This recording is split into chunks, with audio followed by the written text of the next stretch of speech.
Okay guys, welcome back. Let's get started on this project. So what I got here, because I'm limited on space, are the two upper handguards for the stocks. If you're wondering what this project is, go ahead and refer back to my other video on the preparation for this, but this is what I've got. So the two upper handguards, I've got a container of the citrus strip. I've got that little paint can, or paint tray, and I have the brush. I lined the paint tray with the aluminum foil because I like to reuse it. I've also got a couple gloves. So the real gist of this is I'm going to put some of this stripper into the paint tray, paint it on nice and thick, let it set for about 30-40 minutes.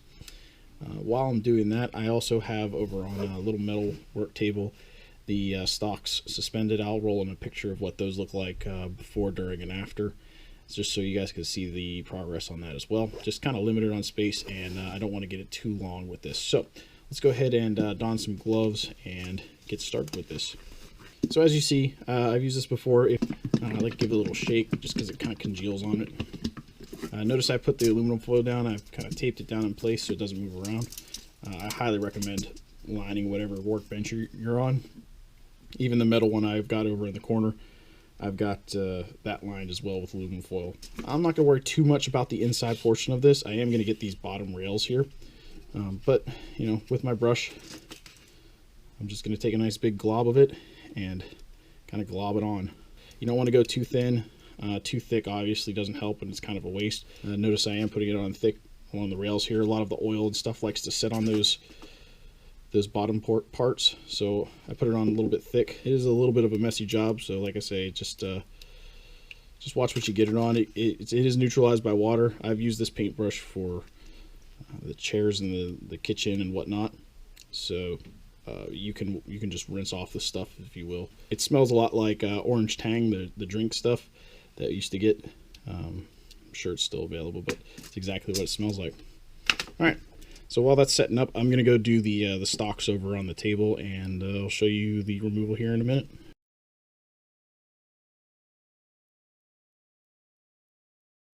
So I just got done doing the stocks, and I wanted to show you guys this.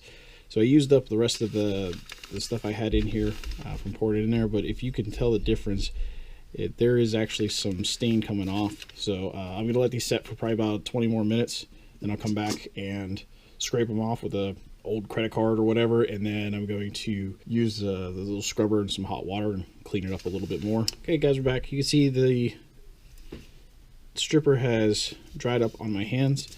The stock over there is doing an interesting thing. You can kind of see it on this one, but I coated it a little too much, but it's actually turning white over there. This one not so much. You'll see the stripper start to dry up. It'll look like it's dry, but it still has some tackiness to it. Like I said, you could probably leave this on there longer. I like to take it off after about 30-40 minutes just to see what I've got. The one thing I didn't show you on the preparation is paper towels. Paper towels will take this stuff pretty good off without being too abrasive. And then after this step, you would take kind of your little scrub pad and you'd scrub it down if that was your end goal. But what I'm going to do is I'm going to wipe this stuff down with paper towels, and then we will do another coat, and then I'll probably do the scrubbing to see how far we are. Let me grab some paper towels. You can see here on the bottom on their aluminum foil, the finish is coming off here. And I'll just give this a wipe. So it's kind of hard to tell, but we have cleared away a lot of that old varnish on here, and we're right back down the wood. We're definitely going to need to do another coat.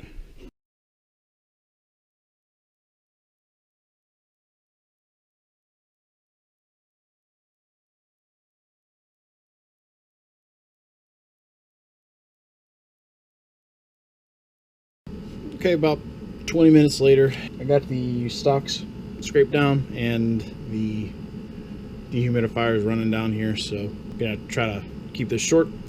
These are the two top handguards. You can see this one here turned out really well. These white spots here are just from the stitchy strip, or the stripper just drying up. This one here didn't fare so well. You can see it still has that plasticky sheen to it and the plasticky paint.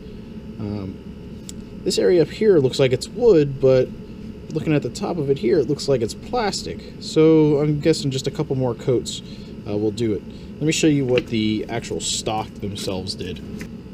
So here's stock number 1. It turned out pretty well. I got a lot of the crud off of it. Like I say, I'm going to have to do another coat of it.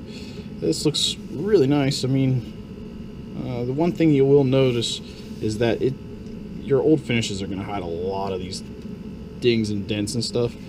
You're just going to have to either iron some of them out or, you know, just live with them the way they are. I'm not too upset about them. So that's stock number 1. This is typically how it cleaned up. You can see these darker rags here is from stock number 1. Stock number 2 did an interesting thing. Put the cleaner on it, it crystallized up, and I'll roll a picture in. But after it crystallized up, it just never really came off. So you can see there's still some of the sheen left to it where it's crystallized, and I mean there's still a little bit of pastiness. You'll have that from time to time on a spot you'll miss. Real, you know, like right down here, you can see I didn't get it too awful well. But a couple more coats of it, and I'm hoping this comes off. It's just layer after layer of varnish that was put on this stock, and all the hate and neglect that went on over the years. So we'll continue with it. I'll do probably a couple more coats and then report back to you guys and show you a video of what they look like after that. Stay tuned.